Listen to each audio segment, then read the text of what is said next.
coisa, lembro-me da infância, muita coisa.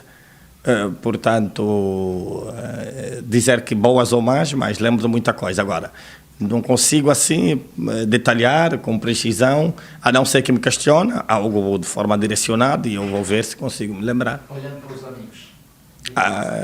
Os amigos. Olha, eu tenho uma grande dificuldade de memorizar por muito tempo amizades de longa data.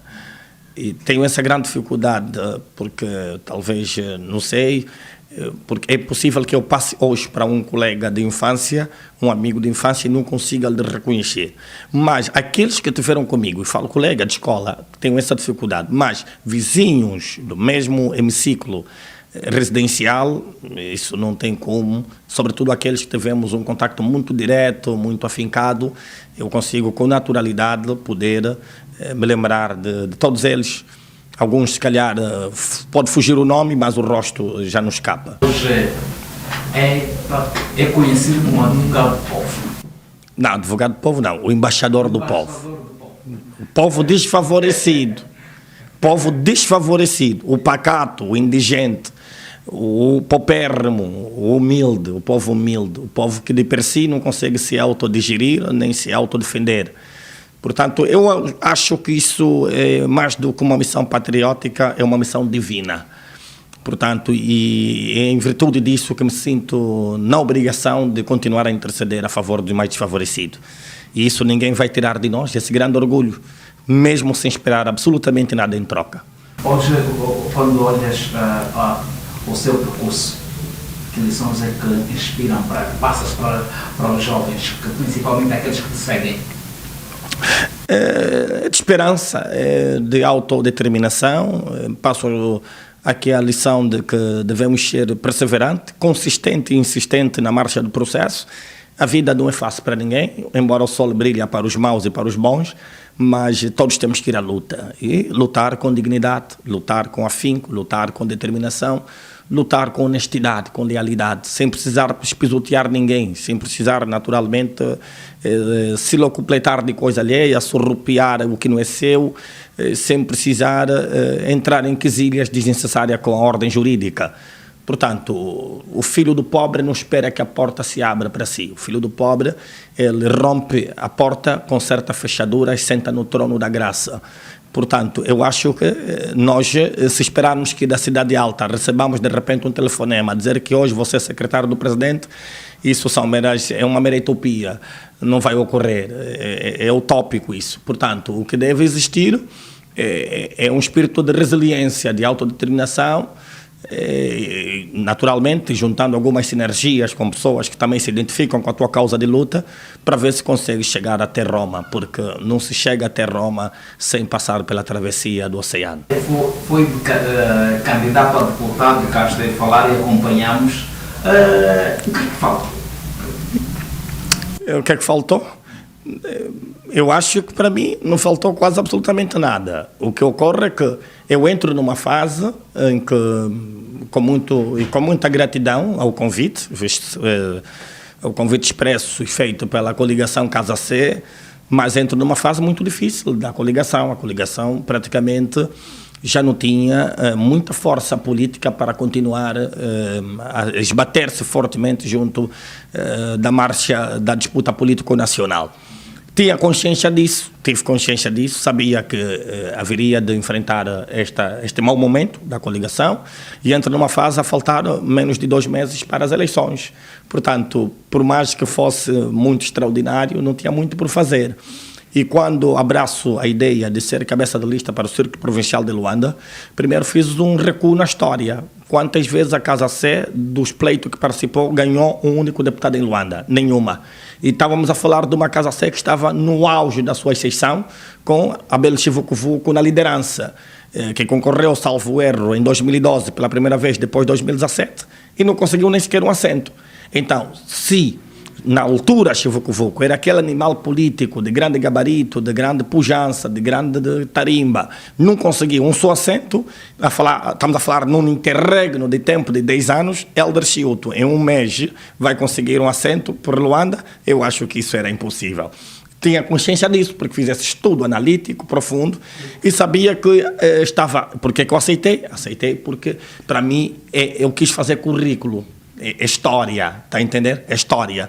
Porque nem sempre nós temos que lutar para dizer, não, olha, entrei. Não, o entrar vai ser efeito e consequência de um trabalho aturado. Agora, eu quis fazer história. Neste momento, no currículo, está lá. Foi ex-candidato a deputado para o Círculo Provincial de Luanda. É a maior praça política nacional. E repara, se tivesse mais tempo de preparação, eu acredito que tínhamos tudo para conseguir melhores resultados. Aliás, também é só ver que a casa, embora tivesse caído, como se diz, na gíria, mas temos que ser justos, né? Porque uma coligação que tinha 16 deputados não perde todos assim, da noite por dia. E quem nunca teve nenhum único deputado já tem 2 no parlamento, quer dizer, é um contrassenso fora do normal. Mas é como tudo, sabemos que a política em Angola também não está muito saudável. A disputa é muito desleal, a disputa, está totalmente maquinada e isso não ajuda a questão da construção de uma nova ordem político-democrático nacional, a nível da política nacional. Mas temos que continuar a ser insistente. Olha que Lula, o terceiro mandato, digamos, que conseguiu com 87 anos. Portanto, Biden também nos 80 e tal anos conseguiu ser presidente dos Estados Unidos.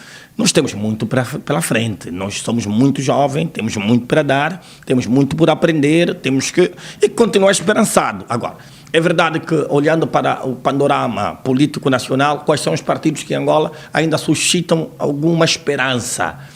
Eu acho, e digo com muito respeito aos partidos tradicionais, que só serão alternativa para Angola se conseguirem se reconfundarem, se conseguirem nascer de novo, se conseguirem se despir dos maus hábitos do antigamente e regenerarem-se, se conseguirem se transformarem com humildade e pensar naquilo que é o superior interesse nacional mais do que o seu interesse político partidário.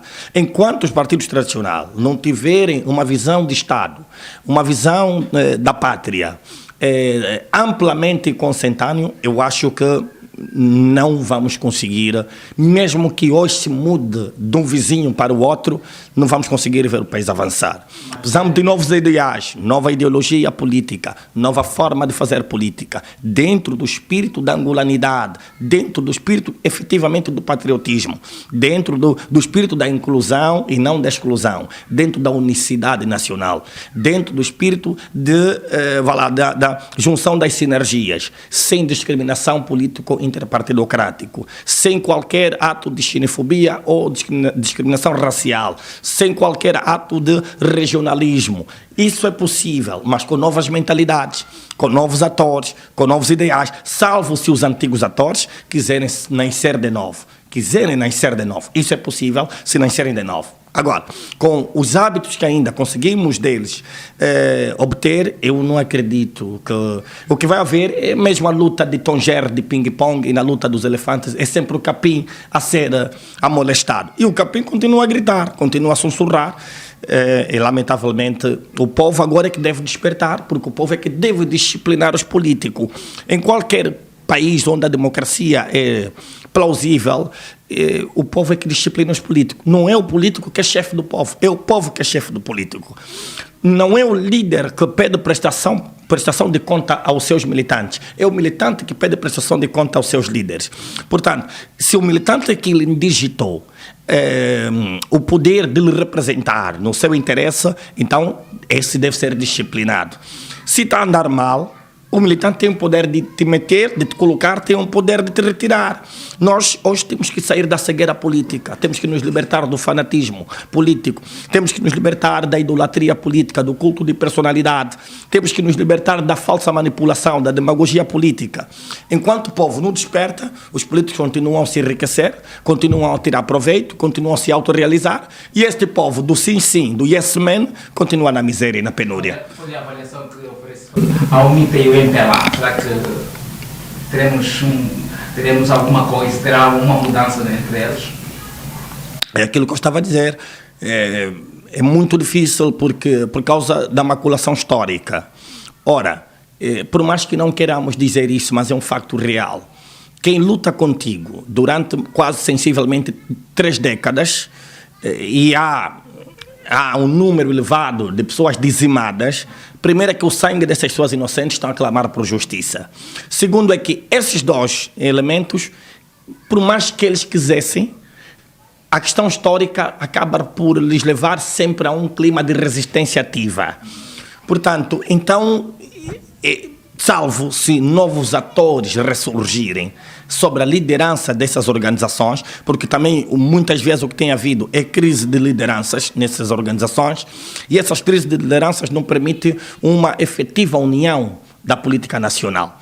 É possível sermos unidos mesmo estando em agremiações políticas diferentes. Há casos que suscita e deve suscitar motivo bastante de consenso nacional, de unicidade nacional. Portanto, por isso é que há aquelas situações que, mesmo a nível do Parlamento, vai dar lugar a um voto por unanimidade. E é nesses assuntos que eu quero chamar e apelo que os políticos têm que começar a se rever. Portanto, a UNITA do MPLA é como aquela relação, entendo que é como aquela relação que as partes contraíram matrimónio, viveram por quase 20 anos, tiveram mais de 10, 20 filhos, depois, por motivos alheios à vontade, se calhar, das partes, houve um clima de guerra muito grande que acabou por dizimar os pais das 2 partes. Em função desta situação, sempre que as partes quiserem tentar retomar o relacionamento, vão pensar no facto de que o meu pai e a minha mãe morreu por causa de nós. Quer dizer, quem matou é o meu marido, quem matou é a minha mulher. Fica isso como um handicap, fica isso como um impasse para que aquelas partes possam se reanimar, possam se reconciliar efetivamente. Então, é esta falta de reconciliação que carece a nível da política nacional.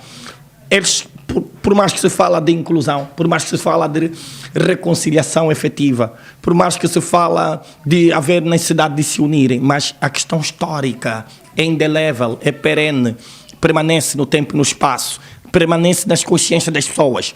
Por essa razão é que notamos que o nível de revanchismo político sobre essas as 2 agremiações ainda é muito alto.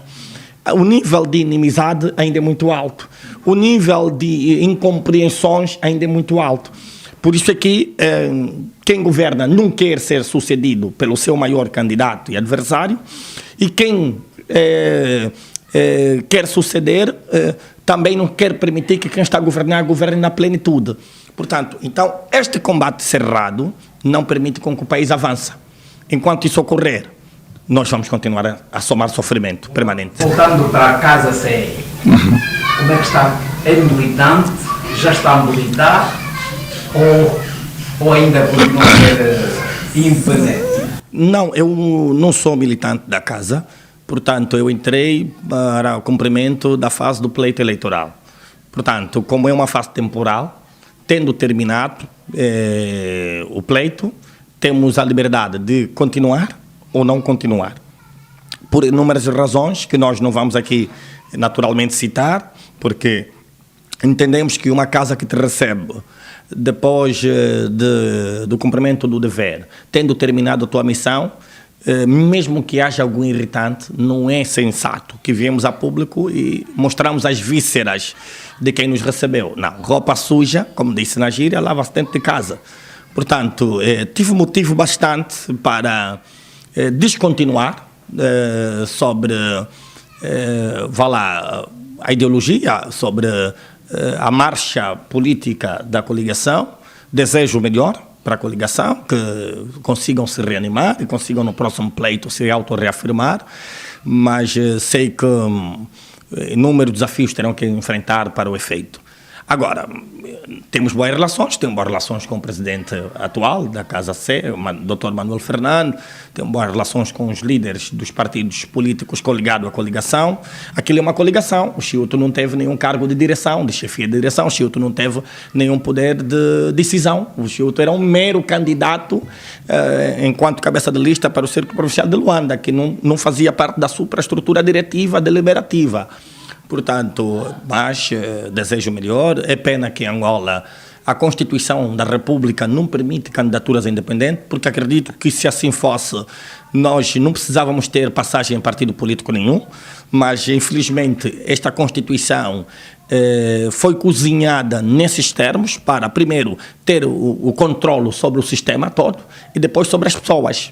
Portanto, é assim que dominam as pessoas. Por isso é que você vê qualquer um que vai para um partido político para conseguir atingir cargos cimeiros de grande responsabilidade política, tem que ser, no máximo, um bom bajulador, tem que adorar a liderança, tem que engraxar-se, tem que, se calhar, vá lá, conquistar a simpatia de quem está de frente da sua organização. Isso é mau, porque muitas vezes nem pelo mérito somos indigitados, mas acabamos ser por causa da graxa. Então, o país também não avança dessa forma. Doutor, é verdade que devolveu o carro que lhe apoiava enquanto esteve na campanha eleitoral, o carro atribuído pela Casa CE? Com muito orgulho, mas coisa alheia, eu não posso ficar com coisa alheia. Eu não posso me apropriar, não posso nem sequer usurpar aquilo que não é meu. Eu tenho orgulho de dizer aqui que fui o primeiro dentre todos que lhes foi atribuído a viatura para a campanha eleitoral, eu fui o primeiro a devolver voluntariamente e mediante termo de entrega escrito, com tudo quanto lá tinha, sobre as condições de que ele se encontrava, tal como recebi. Eu nem usava muito aquela viatura para o interesse da casa, usava mais a minha viatura particular. Repara, a viatura da casa nem precisava usar, ficava muitas vezes mais estacionado do que andar. E, portanto, isso nem pode suscitar problema, nem pode suscitar dúvidas. Aliás, eu gosto de sair sempre com ficha limpa. Entrei da casa sem condicionar nada, entrei sem pedir nenhum desquanza e saí de lá sem pedir exatamente nenhum desquanza.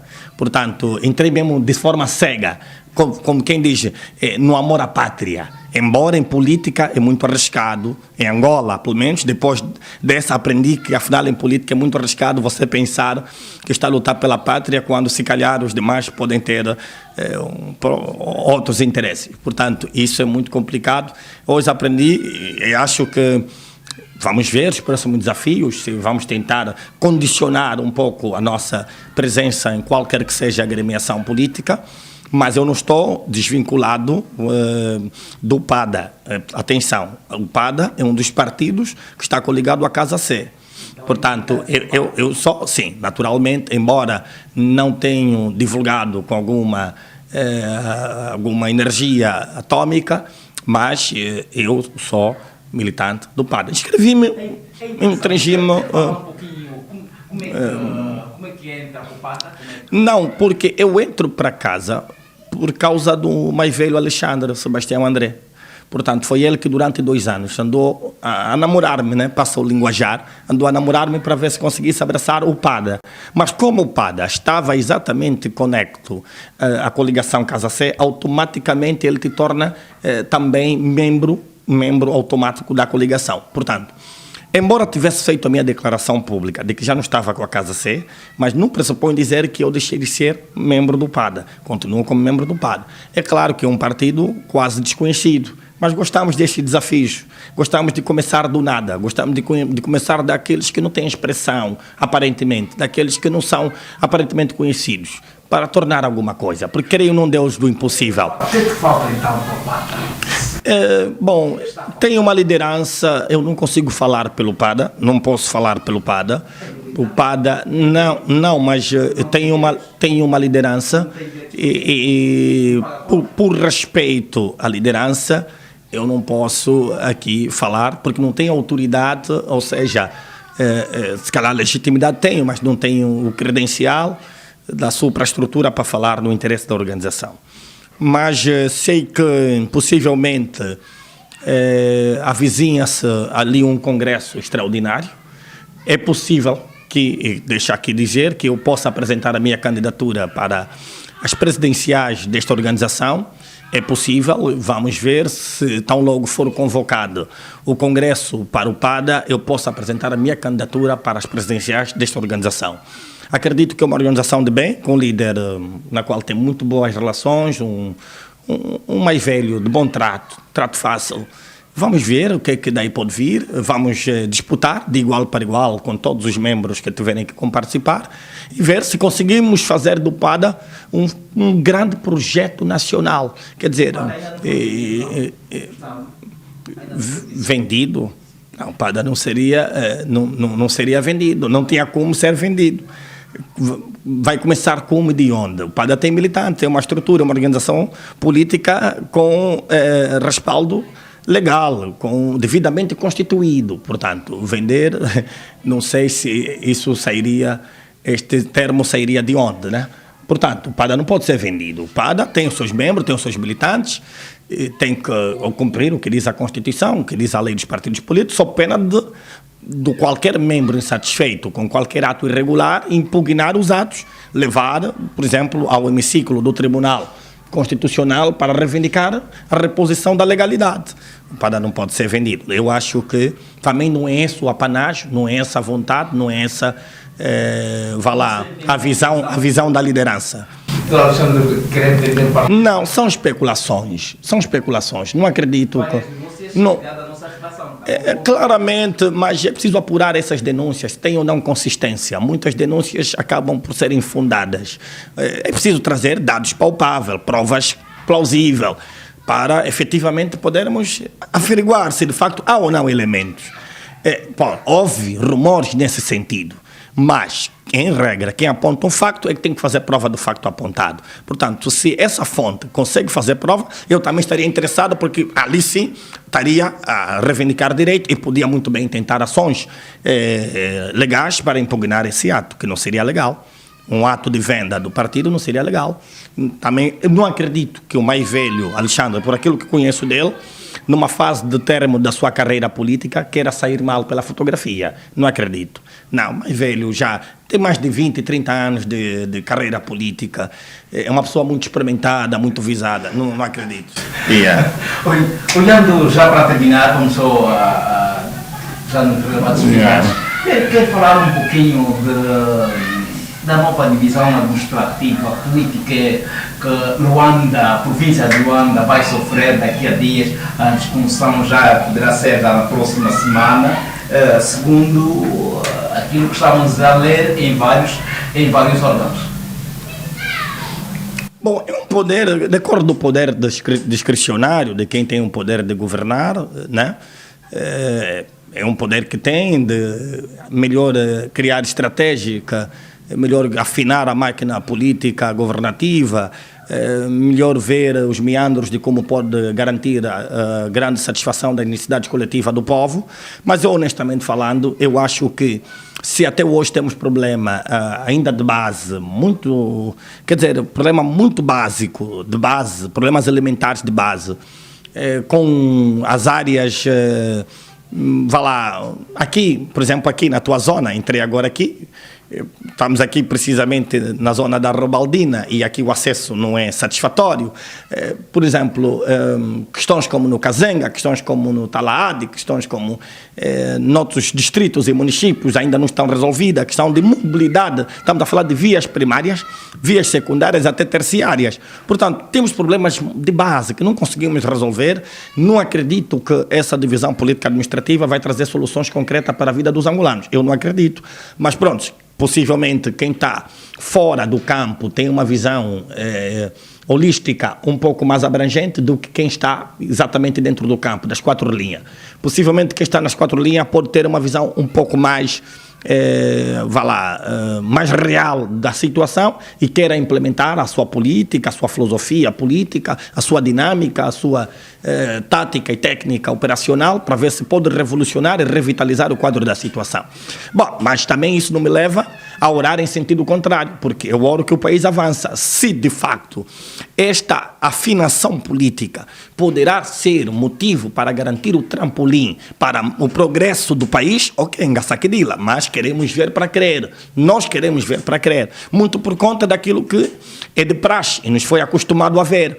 É que temos as 18 províncias, nem para além de Luanda, porque eu não consigo falar das demais 17 províncias, porque Luanda não é espelho de nada, Luanda não representa absolutamente nada. Ou seja, isso sem desmerecer, mas eu falo, quando digo Luanda não representa absolutamente nada, não consigo ver infraestruturas em alturas que possam garantir efetivamente, por exemplo, a questão do saneamento básico. Temos problema de saneamento básico, valas de drenagens, valas de esgoto totalmente abarrotada. Não há um processo de manutenção efetiva, periódica, para garantir um nível de saúde pública elevado aos cidadãos. Portanto, temos problema, por exemplo, de falta de água potável em muitas zonas, até próximas da própria cidade. Temos problema de luz elétrica em muitas casas. Estamos a falar em Luanda, não estou a falar nas zonas das outras províncias, mais recônditas, mais rurais, cujo para assistir televisão é um milagre. Portanto, então eu estou a dizer que ainda tem muito trabalho de casa por se fazer. Mas aqui é onde vem aqui o nosso sentido crítico construtivo para quem governa.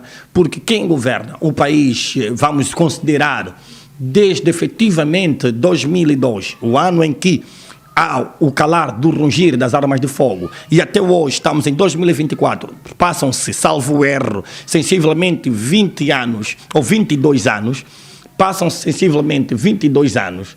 Epá, eu acho isso, passam-se 22 anos e a situação ainda não está melhorada, eu acho isso ser demasiado catastrófico. Portanto, vamos ver. A ver, vamos, é pena que um modelo de fazer política administrativa, governativa em Angola não é dos melhores, porque há uma visão de não inclusão de quem pensa diferente, de quem critica em sentido construtivo quem está a governar. Há uma política discriminatória para quem não é, por exemplo, não pertence à ala de quem está a governar, quando se deveria pensar país, quando se deveria pensar Angola, quando se deveria pensar nação, estamos a pensar partido. Isso é um problema muito grave. E são essas questões que acabam por concorrer para somar um retrocesso contínuo na marcha do processo daquilo que seria o progresso político do desenvolvimento sustentável do país. Vamos ver, nós temos um grande desejo de tornar Angola, primeiro, um grande projeto de Deus e um país da qual... Peço desculpa, a minha voz está meio fónica, da qual todos os angolanos um dia possam se orgulhar, sem discriminação, sem discrepância, sem revanchismo, sem qualquer ato de dicotomia político-partidocrática. Não sei, às vezes fico a cogitar e penso que se calhar o tempo do partido único, mas se calhar seria melhor. Eu às vezes fico a cogitar nessa possibilidade, porque a questão do sistema multipartidário só nos traz divisões, só nos traz distanciamento, só nos traz frustrações, só nos traz luta, só nos traz contenda. Por quê? Porque não conseguimos sentar, pensar como angolano. Repara que os Estados Unidos da América só é a maior potência mundial, porque são 50 estados com governadores, políticas diferentes, mas todos unidos para que os Estados Unidos efetivamente seja essa grande e ultrapotência mundial. Portanto, nós, se somos pobres, eu acredito que não é de recursos minerais, não é de recursos naturais, não é de petróleo, não é de diamante, não é de falta de ouro, não é de falta de gás, não é de falta de mercúrio, mas somos pobres de consciência moral no âmbito da administração da coisa pública, somos pobres de falta de ética no âmbito da gestão da coisa pública, somos pobres de amor à pátria, somos pobres, se calhar, eu acho que é de falta de boa educação, de berço mesmo, e portanto tudo isso concorre para a pobreza do caráter, a pobreza da personalidade do indivíduo, porque hoje fala-se muito de autarquias, mas eu não acredito que autarquias vai trazer soluções imediatas para o povo, porque o que vai existir? Nós temos que mudar a consciência das pessoas, porque quem vai gerir a autarquia é um autarca, o autarca sou eu, é você, o autarca é quem já está lá como administrador do município. O que vai haver é uma convolução do modelo, do figurino, que vai sair do processo de desconcentração do poder central para as localidades, e para o processo de descentralização do poder. Portanto, se vai ter autonomia administrativa, isso é muito bom, mas por outro lado são as pessoas, é a mente do indivíduo. Se a mente não estiver renovada, se a mente não estiver devidamente instruída, se não estiver educada, eu acho que vai continuar a somar derrota como soma Moçambique, com todo o respeito, que já tem autarquia há mais de anos e nunca desenvolve.